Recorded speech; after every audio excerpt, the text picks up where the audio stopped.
All right, guys, we're going to get going. The rules are basically the same as yesterday.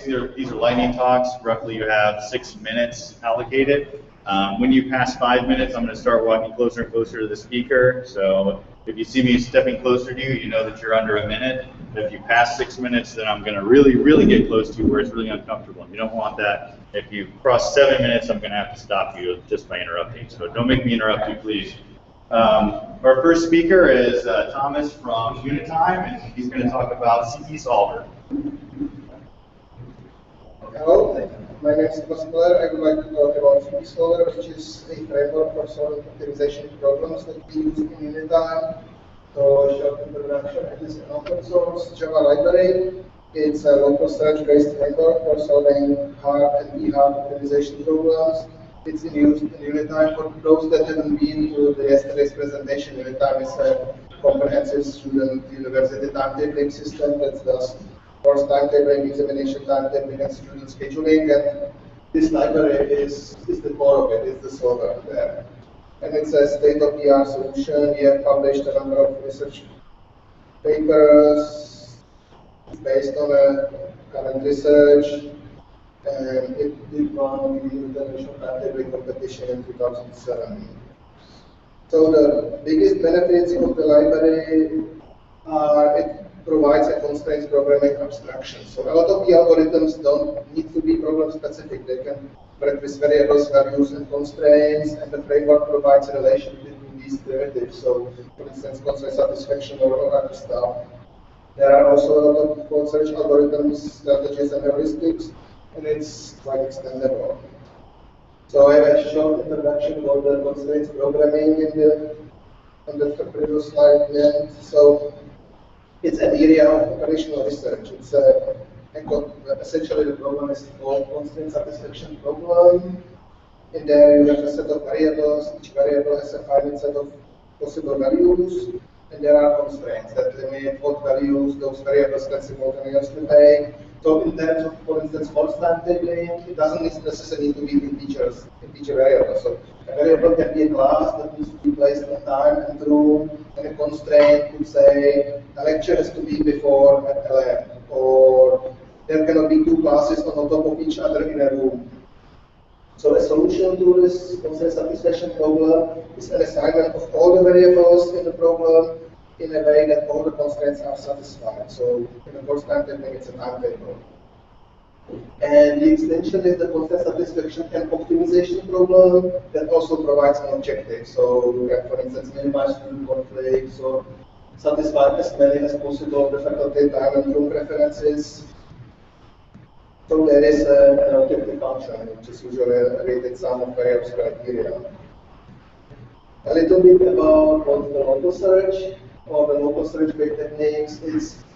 Not an algorithm per se, it's more of a schema, an approach that's used. Essentially, it's an iterative approach where you always work with only one solution, and in each step, each iteration, a candidate solution is generated somewhere from the neighborhood, somewhere close to the original solution. There is an acceptance criterion which says whether the new solution will get accepted and used for the next iteration.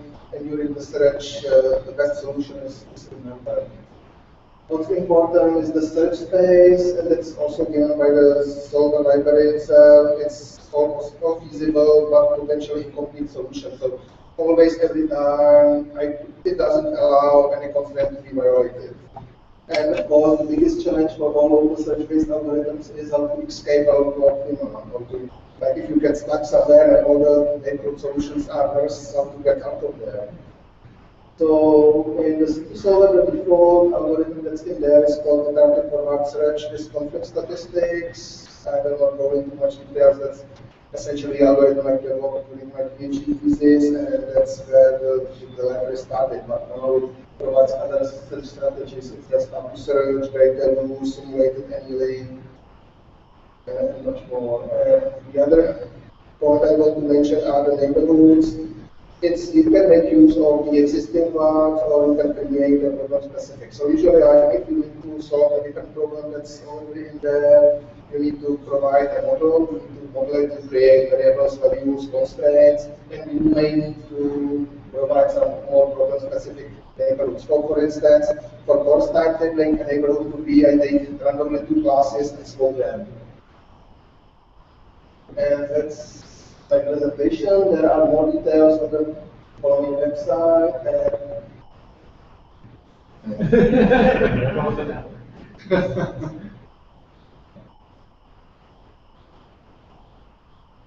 And if you haven't been to the UniTime presentation yesterday, it doesn't matter because there is a demo at the reception today. Thank you. Thank you, Thomas. Any questions? Any questions for him while we're swapping speakers?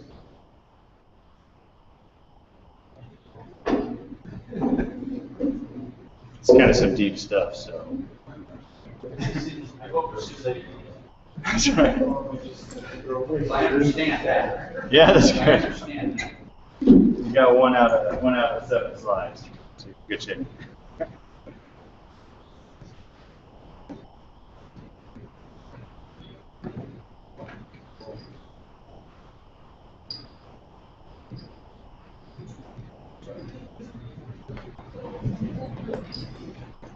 30 seconds under time.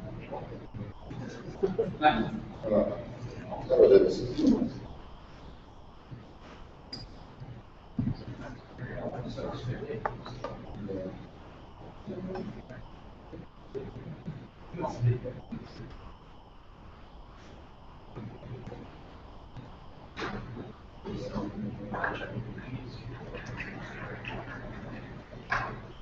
behind.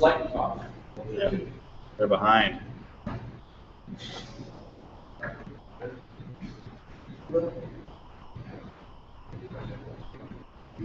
Okay, good. All right, everyone. Sakai. Steve Swinsburg, he's going to talk about OAuth and Sakai. Hey everyone. Okay, so this is a project that is was proposed for incubation. The code actually came out of Oxford, and I've been shepherding this and just updating any things to get into format for Sakai. There's a good chance this is not going to work, but I just want to give you an overview of what the project is and how it's going to come together and stuff. Basically, just quickly log in. So there's 2 tools. There's an admin tool. Oh, that's really crappy. Not tool, sorry. Well, tool. But there's this admin tool here where you set up your consumers. Okay, so these are the applications that are going to provide the OAuth stuff. Okay, so you can come in here and set the details for the actual application itself, assign permissions, etc. I've already set one up called OAuth test, which is a cool name. And then what I'm going to do is I'm going to use this command line application, which should probably REST client up there. Yeah, that REST client doesn't support OAuth probably. No. Which is the problem. Where's my there's nothing across. Right.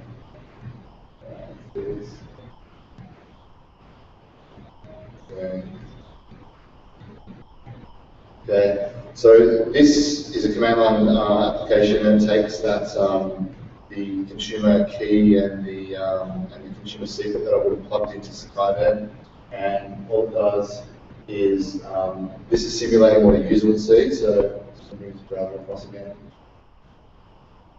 So I'm going to log in as my user. So if you imagine this is a mobile application, and I've said let's go in, and now it's asking for its authorization.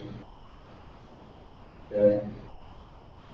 And it's going to say this application that I set up, I'd like to access your account. Yep, cool. And then there would be a callback back there, and then the application would say, all right, you're authorized.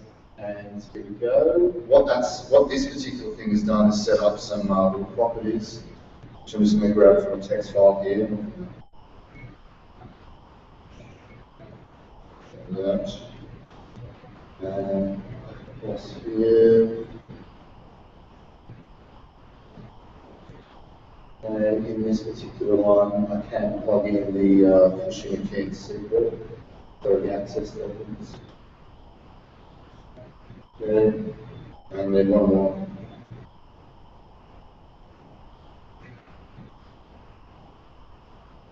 Right.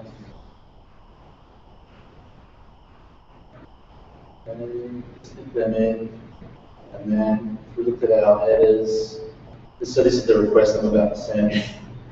I've got the OAuth tokens and everything in there, ready to go. And what I should see in the browser, and I'll send this request. I've gone off and fetched my user profile. I can log out of Sakai, it doesn't matter if I've got the tokens in there. And I've gone off and fetched my profile with some information and stuff in there. So, yeah, hopefully this project's going to go into incubation, pending PMC approvals and stuff. Yeah, that's it. You mean it'll just go into code? Yeah, of course, straight up. We're not going to incubate that, we're just going to be like, put it in. Yeah. All right, looks good. Thank you, Steve. Anyone have any questions for him while we're swapping speakers? Are there elephants in Australia? It's not elephants, but we do ride kangaroos to work.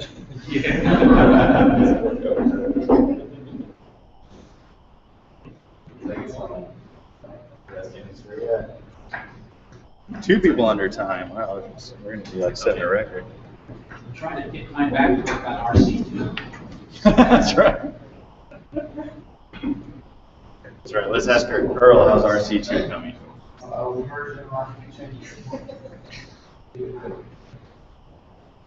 Awesome. Thank you, Earl. What is Scala? You're going to teach us Scala in 5 I am minutes? going to do this in 5 minutes. It's going to be awesome. John Bush of much fame and Scala. So, yeah, I had about 15 minutes to prepare for this, so I'm just going to wing this thing. So, what I wanted to walk through was just like an introduction to my perspective on Scala. I've been working on 2 different projects for, I think, about a year, and just kind of how I got there and some of the stuff I've learned and the cool little tricks that I think are worth showing you guys. And ignore it, or maybe go off and learn some more about it yourself.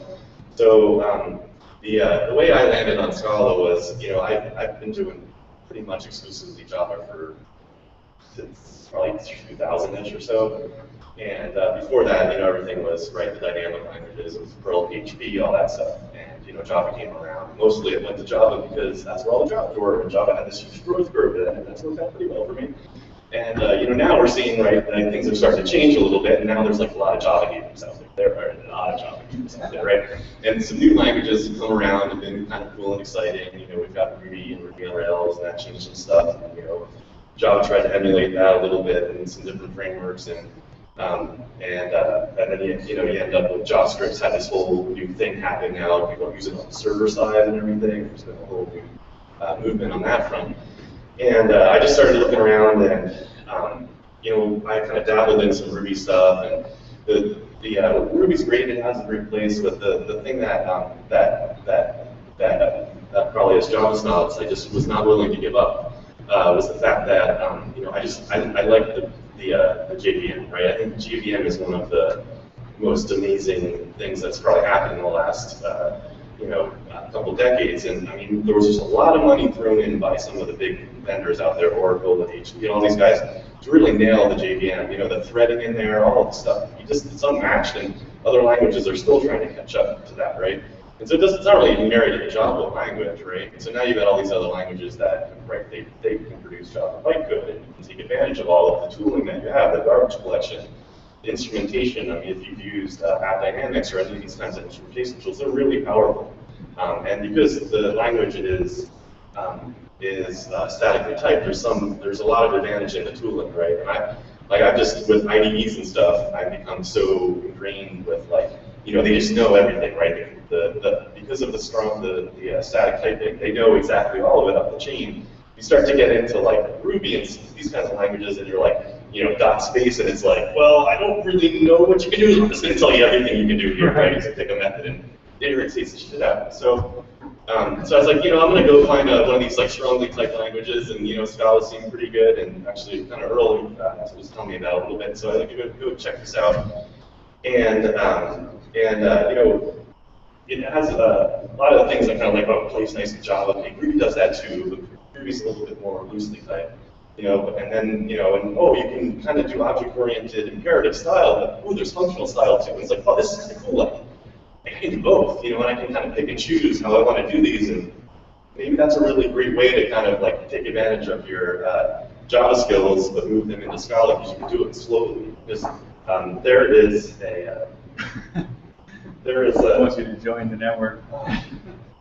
Okay, there is a lot to learn about.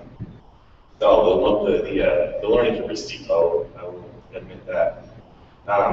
Anyway, so yeah, it's seamless to JVM object. And so the big thing was just trying to get to the functional stuff, and I think that's the thing I'm still struggling with because you really don't like, unless you took a functional course in school or something, right? People aren't really, you just don't have functional concepts most of the time. You know, SQL is a little bit functional, right? XSL is like a little bit. So there's some things we kind of do, right? But not like full hardcore like that. And there are some people that don't like Scala because it's not functional enough, right? Like Haskell and some of these other lists, you can only do functional stuff. And then they're like the functional stuff, right?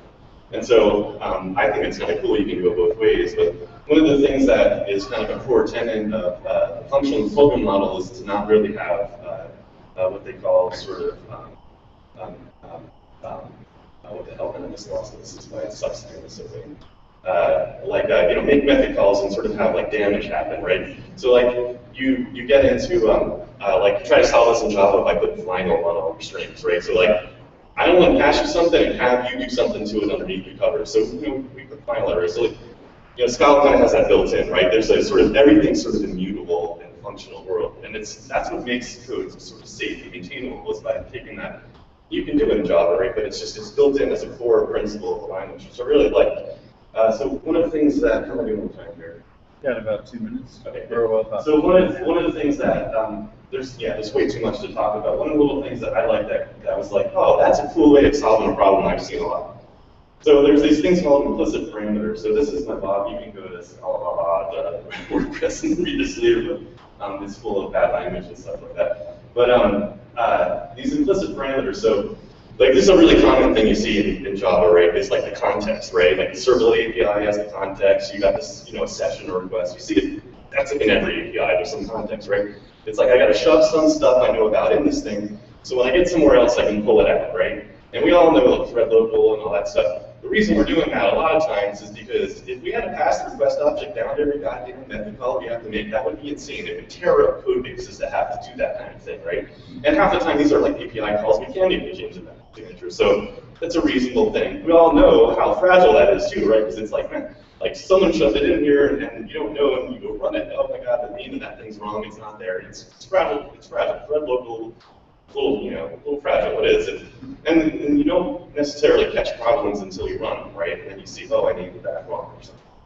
So this implicit parameters is one way that in Scala to kind of get around this, and so you can define methods and say, like the user object here, a real common one in web apps would be a request object is implicit. So when you make a method call, you can call it the normal way, pass down, you know, what you got. If you had a handle to it, you could pass it down, or what you can do is somewhere up your scope, some way up this stack, you can say, look, hey, current user, I'm going to implicitly define this. Then when you make the method call way down deep in the stack, it'll look and match, you know, an implicit object with that type and shove it into that method for you. So this is basically what you can do, you know, how you can get around having to have those things mess up all of your stacks and be fragile like that, kind of in this thing. Just in web app, this is like in the Playframework, it's all over the place, how you handle users, request objects, and all that kind of stuff. It's nice. Database sessions. Yeah, database sessions, all that kind of stuff. And the other thing, I have to go through this really fast. So the other thing, now there's a thing called implicit methods, which are is basically a way to shove a method into an existing class. And so the way that I was using this is a common thing in a web app, right? It's really common in Java where you have like, I have my object as a model, this is my database row, right? And then I have like my decorated object that I have other stuff that I can make a web layer. You end up with like 60,000 classes that are all pretty much the same thing, but they have a couple different methods, and it's just like annoying, right? So it's like, I really just need like another method here, right? And if I could just shove a method in here in the right context, that would be really cool. So in this world here, I've got this, like I'm printing out a bunch of meetings in my template, right? And this this join URL, right? It has some stateful information like who the user is and stuff like that. That it also knows a little bit about the database, but it has some stateful stuff. So what I did here is I made this method, this class to model the method call here like this, which has my business logic in it. Then Scala has these objects which are like built-in singletons, which is like the coolest thing once you get your head around. Like, you know, in Java you're always like singleton factory pattern, and you're doing all this like, it's like the native singleton built in. Just I say object and bam, it's like, oh yes, that's so smart. And so then here you wire up. This is basically giving it a method name and telling it like instantiate that object to work. And then the only thing you have to do anywhere where I want it to like shove in this method call is I just go, hey, go ahead and import that conversion, and it knows, you know, that this meeting type has it, and then it can just use it there. So it's all still like, it's not like Ruby where they have, Ruby has like monkey patching, which is kind of fragile, and all the Ruby guys have to get together because they have name collisions, and so all the framework guys in Ruby, which has a great community, kind of call that something else, and they worked it out. But it's like, they don't have this problem here, right? Because it's all like strongly typed, safe, you know, pile time check, and all that kind of stuff. So I will, with that, it's pretty cool. It's a big learning curve, but if you're a Java shop, you want to do some cool new things, it's something to consider because you can take advantage of some of these new powerful things that are in other languages, but still use all your Java and Java skills at the same time. So, Rich. Thanks, Tom. Anyone have any questions about Scala while we're swapping? Question? Go ahead. Well, you know, it's Wake Forest next. Or, well, you'll go after. Sorry, go ahead, question. Set up.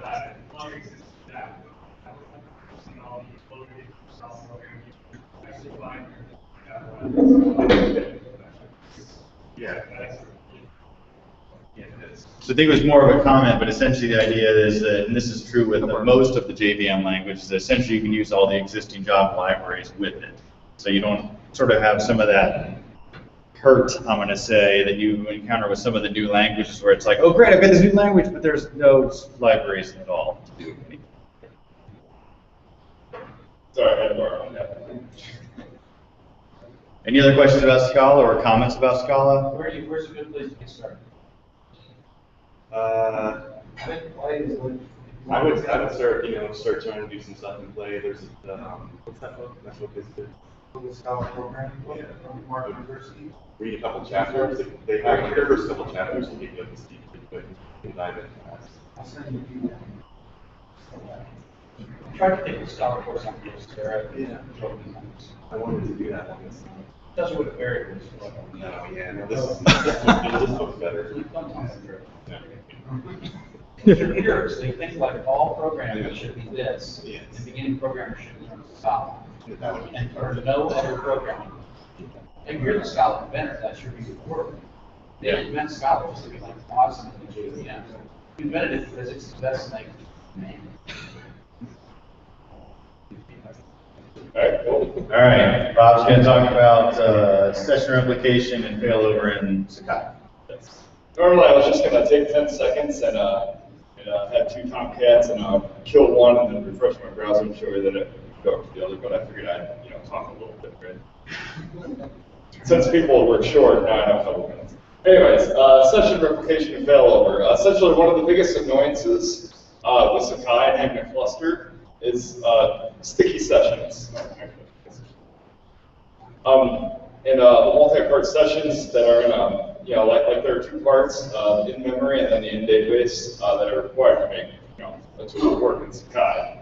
As we all know, Sakai sessions can't be shared across the cluster. So if you're on one Tomcat, you're doing whatever on one Tomcat and it dies, and your load balancer sends you to another Tomcat, you basically have to re-log in again and you lose everything that you've been working on. So if you were to say Samgo, taking a test, it dies, you kind of lose some information, right? It'll start you back out, you have to re-log in and start you back out and the test.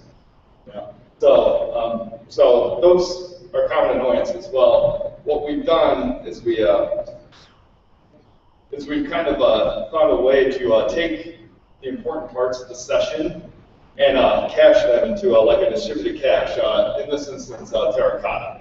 So we take really vital parts that would be needed for another Tomcat to kind of rebuild the session. So that way, it looks to the user like, oh, nothing really happened. It's like they just continue on as normal. Now, a lot of work, or I should say a lot of work needs to be done for some of the tools like JSF, that store stuff in the session, things like that. But there, and Velocity also stores stuff in the session, et cetera, et cetera. So RSF actually is pretty good. It doesn't usually store stuff in the session. Amazingly, RSF +1, right? But anyways, so we found a way that we just take what we need, store it into Terracotta, and then pull it out as we need it. So if you're on one Tomcat, it fails, you get booted over to another Tomcat. That Tomcat checks to see, oh, is there any session information in the cache? Oh, okay, great. I'll take it, use it, rebuild the session, and the users where they are. Now, obviously, we have more work to do on this. For the most part now, it just brings you to the front of the tool that you're in. We've done some work in Samigo that will actually put you back at the point of the test that you're at. So I'm going to demonstrate a little bit. Yada, yada, you don't even know that here. Basically what you do is you take the session, you take the primitives and the safely serialized objects, you throw them into a map, and then you take you can't read it, but the red one is the unserializable objects. We wrote a breakdown service that breaks down those unserializable objects, turns it into a serializable object with the important parts, and then all those are added to a map, and that map gets cached in the Terracotta. And then when you pull it back out, when you restore it, it pulls out that cached session map. The broken down objects that were processed using that processor get kind of reconstituted into their original form, essentially, as long as the primitives, as well as the primitives and the safety serialized. So, and all those are put into a new session. You should say exactly when this is happening right now, because you didn't say that before. This is happening when you're on the new server. Oh, yes. Oh, sorry. This happens when you were on one Tomcat, failover, you're on a new Tomcat. And this is what happens. You have no session. And you have no. And Yes. checks. You have no. Yes. Reconstitute. Yes. And it That's the reconstitutes. important. That's the important thing. Yes. Sorry. Yes. Yeah. When you're on a new session, or when you're on Tomcat, and you don't have a session, but it finds a session in the cache. Right. That check actually always happens, just that lots of times. It doesn't run. Yeah. It doesn't run unless it absolutely has to, because it's costly. Right. This is very costly. So. Okay. So essentially, prepare yourself to be amazed, right? This time. yeah, this time. You guys heard the scaling. Here's our other Last time, presentation where it didn't work. Yeah, yesterday I tried to demo this, but it didn't work. It turned out that I was missing the Sakai property. I had one commented out that I should have uncommented. So, all right. So, there. So I just want to show you real quick. Just the load balancer, just using my JK here down at the bottom. You can see I have scaling 1 and scaling 2. Those are my two Tomcats, and they're active. We're good to go there. Here, let's see. We're on scaling 1 right here. Yep. Scaling 1. So now let me log in. Oh.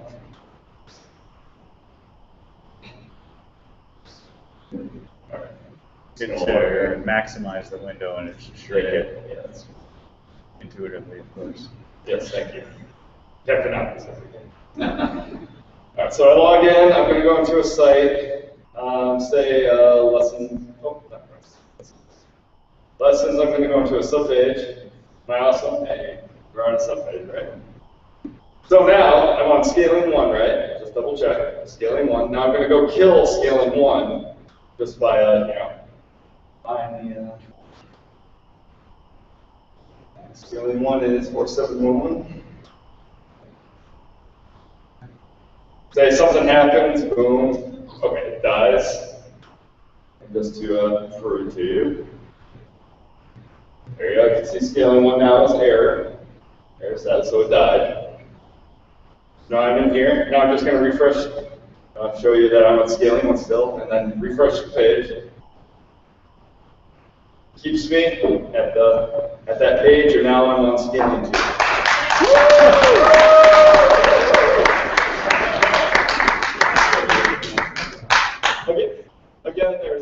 Again, there's a lot more work because you gotta go to each tool, figure what each tool needs to stay on the page.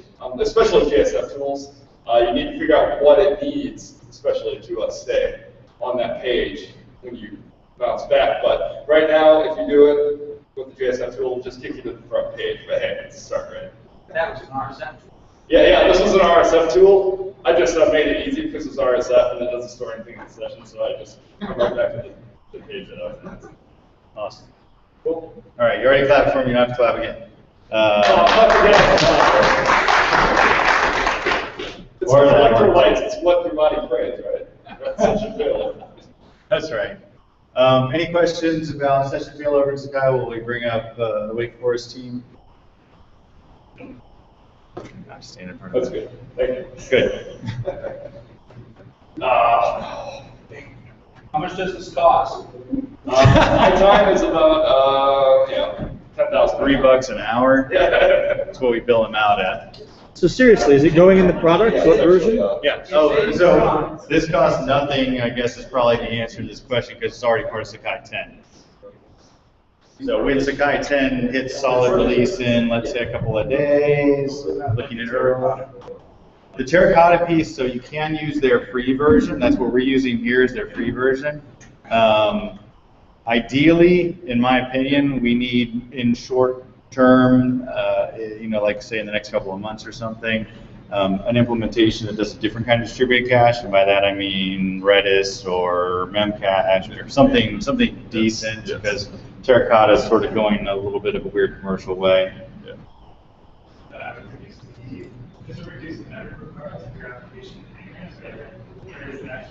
Massively reduces the memory requirements, primarily because of other fixes we did as we went along. So we found randomly huge gross things in the cache, like giant JSF state data and other stuff. And I was just like, let's just get rid of that stuff.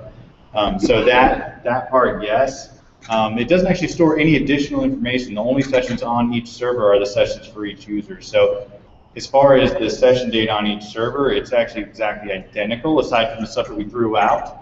So the number of sessions would be exactly identical to what it was previously. So it doesn't save any memory from that perspective. It's just that tangentially we did other work that threw away a bunch of session data.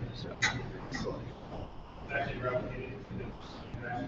Only replicated into the caching server, and that's how pretty much all distributed caches work.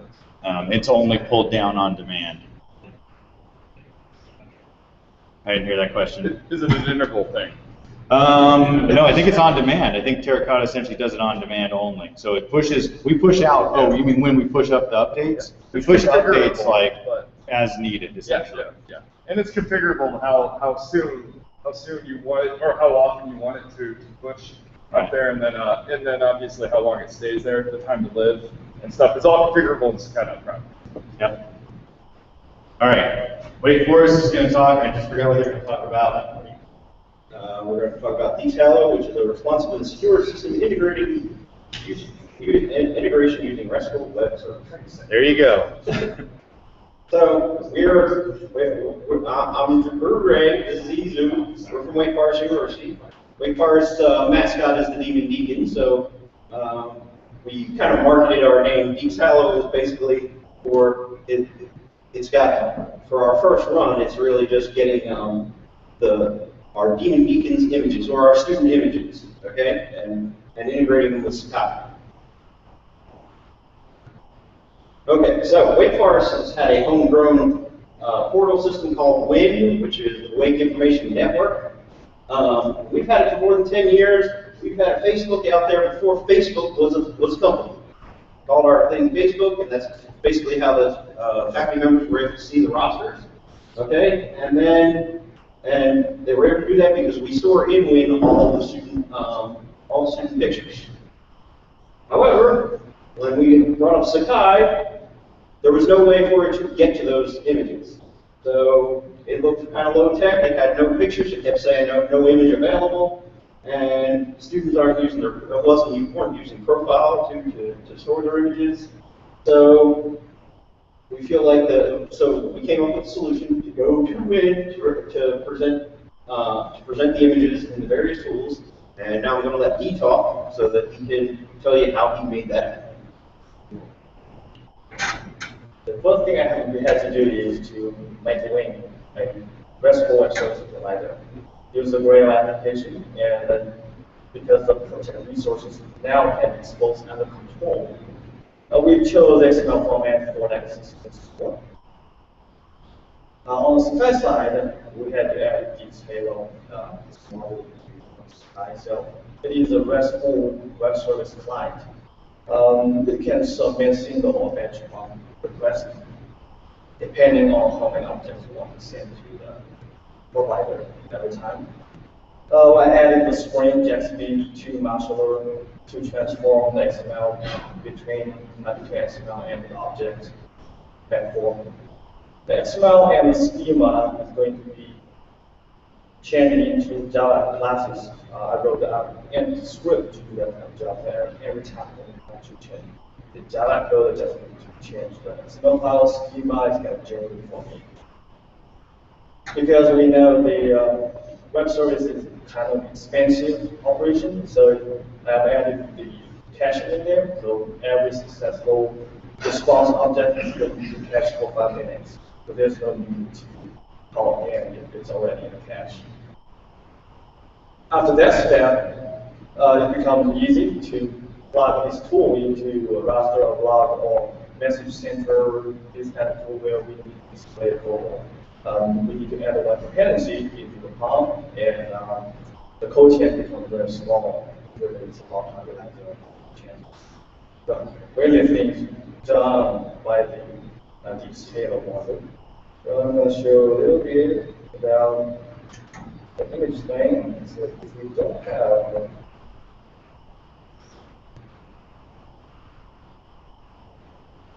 if we have it turned off. Right now the enemy has a photo here, and I have a Mickey Mouse. That's not the professor want to see.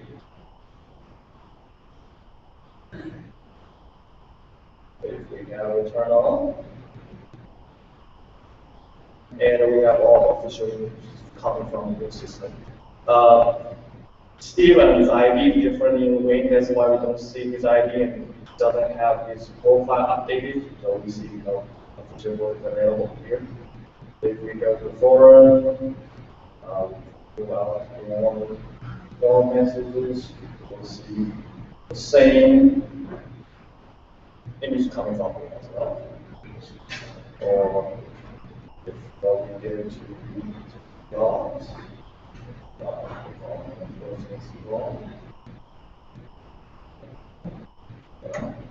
maximize your screen, the green plus button in the upper, or that. As well.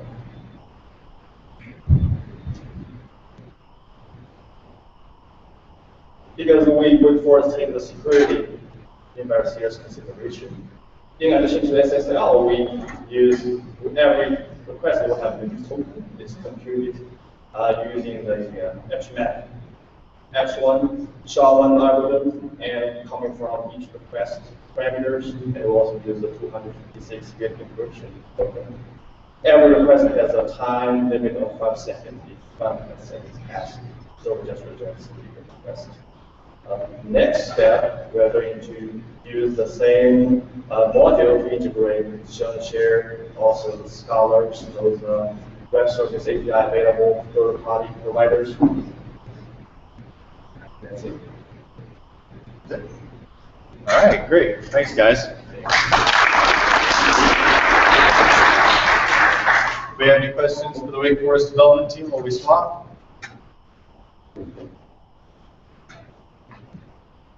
So does it override, can a student use the profile, student override, and they put a thing in profile 2, which you see?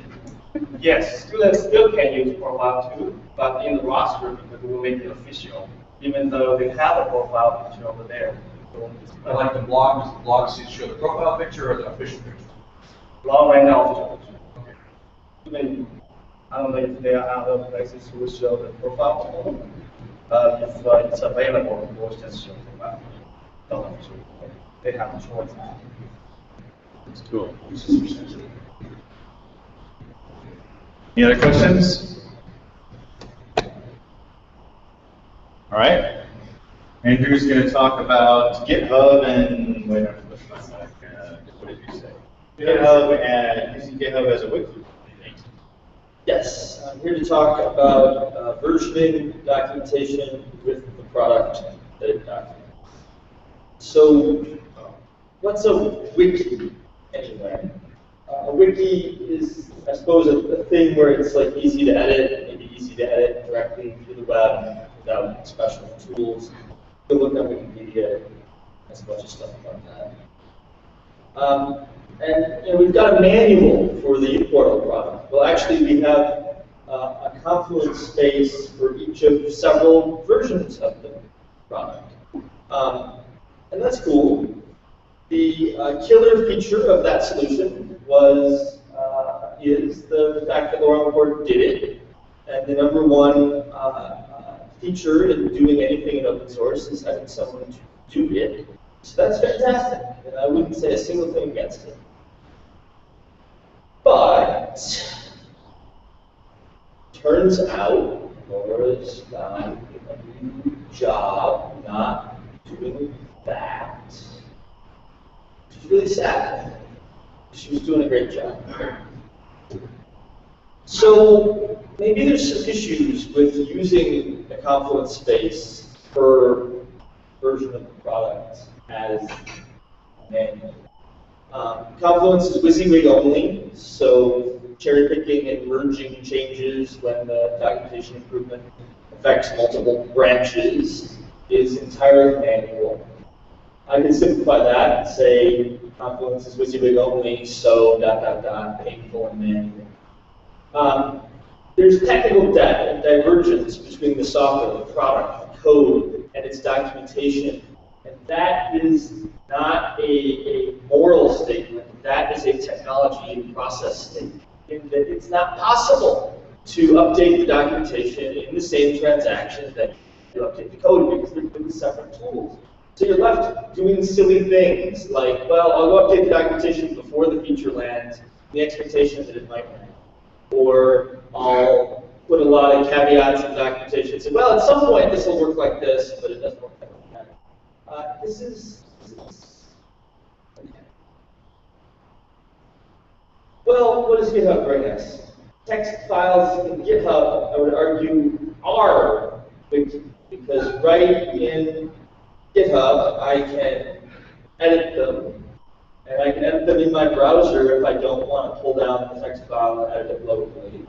And I can edit them even if I don't have push privileges on the repo. So one argument for a wiki separate from your source control is the point of a wiki is for it to be easy and to invite more people to help, because we need more people to help with documentation. We want to minimize the barrier to work on documentation, because we certainly need more work being done. So that'd be great. Well, you can edit. You can edit right in your browser, and you can edit even if you don't have write access to this repo. If you do it, then GitHub will auto-magically fork the repo for you and set you up to edit it, and then you can go ahead and do a pull request for your change, just like the code change. You can manage it just like the code change. And so you can version the product documentation with the product. This is AngularJS. They got a docs directory right in their repo. This has some significant advantages in that at the time that you're making the change to the product, you also make the change to the documentation to update the product. It comes in as a single transaction. Feature branches are a good thing. Pull requests are a good thing. And this is a way to move some of the responsibility for maintaining documentation, perhaps off of one person doing documentation coordination, and onto perhaps many people who are making changes to the product. The documentation is managed in a way like this, that if you are proposing a change to the product, maybe you should go ahead and propose a change to the documentation to document the change that you're proposing to the product. And that can all get reviewed and spit up in a feature branch and come in all of the piece. The act of merging the feature is also the act of updating the documentation. So my goal in this talk was to lay out that idea so that uPortal folks and others can think about how that might fit.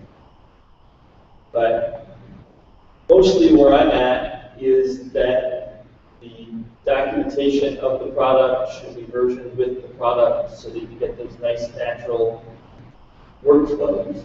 And wikis are good for documentation that is not about a particular version of the product. So by all means, commented use cases from the community and sketching visions of future versions and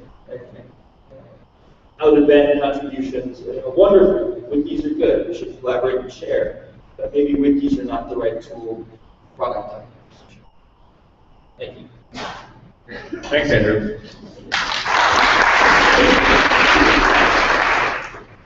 Anybody have any questions while we swap to our last speaker? Have you thought about how to get from point A to point B? Get you started. No, frankly, it was somewhat of a bombshell that someone who's been doing an absolute fantastic job on this is maybe not going to continue to be available. We've been downright spoiled. It's been this fantastic experience. Do you need this? Or is that yours? It's been this fantastic experience where you share some rough thoughts and documentations in an email, and then magically get turned into wonderful product documentation. And if someone wants to spoil us in that way, that'd be great. Otherwise, it actually seems like a really good idea for maybe Sakai and possibly some of the other projects to think about doing as well. Okay. My talk is about a class that you should teach on all your campuses that I'm teaching on Coursera right now, and you can join it right now. It's totally free. It's a MOOC, and it has 60,000 people.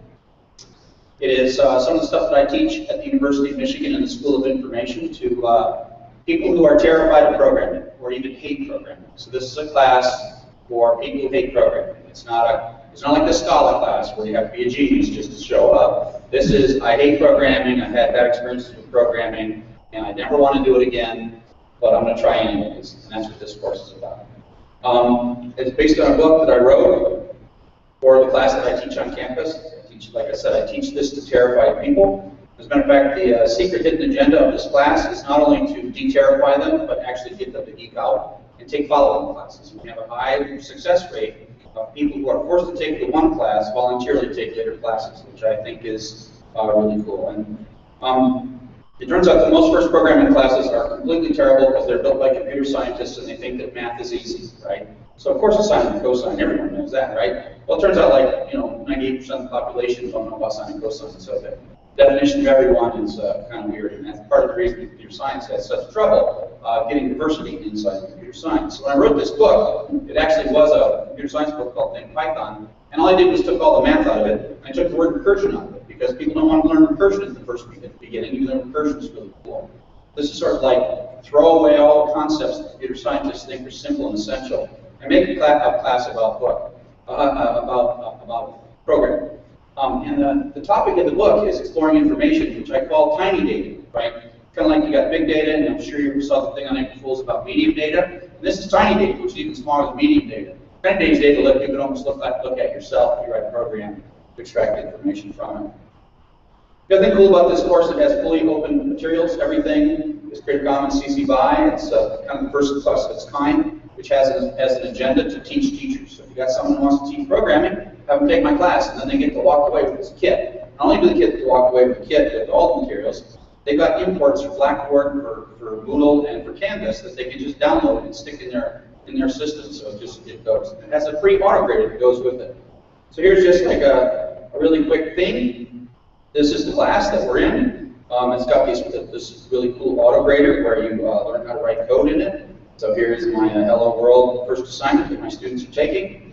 It's really a cool thing. It's called Sculpt. It's in-browser JavaScript, written in JavaScript. Python compiler compiles Python to JavaScript, and then runs the JavaScript in the browser, which means that there's no way that the students can hurt my servers, right? And so this is actually compiling Python and running Python, and then it's checking the output of Python against the desired output, and then it's using LTI to send grades back to Coursera. And so it's got these real short, cool lectures, and a cat shows up sometimes in the lectures, and it's a lot of fun.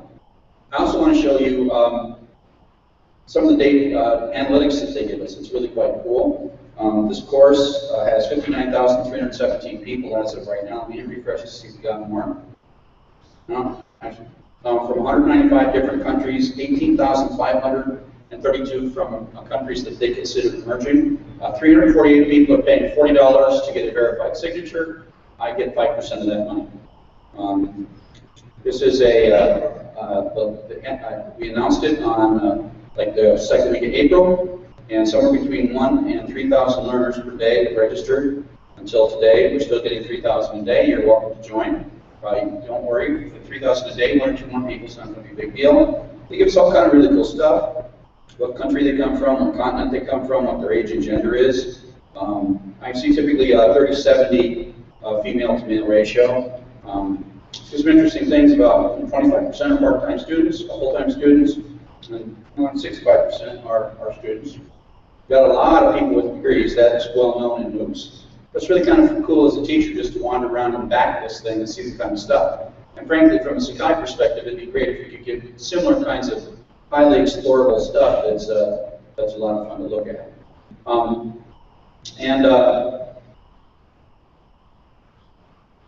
So last thing I'll show you is my autograder is IMS Learning Tools Interoperability. It runs on a server that the University of Michigan has provided to me. And this is the real-time learning analytics for the number of students who are doing homework right now. So I have 60,000 students in class, and there are 63 students right now doing homework in my class. 24 hours a day, 7 days a week. And then there's where my students are from right now. So we've got some in Europe, we've got some in the West Coast of the United States. It's like Thailand or like that. There we go. So, Kuwait City. So that's pretty cool. And if you're interested, it's www.pr4e, which stands for programmingforeverybody.org. That gets you to the place and gets you to open education resources and gets you to the book and gets you to everything. But as a computer scientist, this is a passion of mine that not enough people know what we do. Not enough people understand our ways. And I think that there is just no reason that in this day and age that anybody should grow up without at least some understanding of how technology works. Thanks. Any questions? Good clap. Interrupted the thing. Thanks, Chuck. Now are there any questions? Just an amazing lightning talk session because nobody went over. Yeah, we're essentially 1 minute from 5 o'clock, so we're right on time. Holy mackerel. No questions? Okay, so I think we have showcase stuff starting at 5:30 down that way. Otherwise, I guess you're on your own for half an hour. Is that right? There's nothing else going on that I'm aware of, so I don't know why I'm looking at his note. But yeah, so half an hour till the showcase sessions. You have a little break.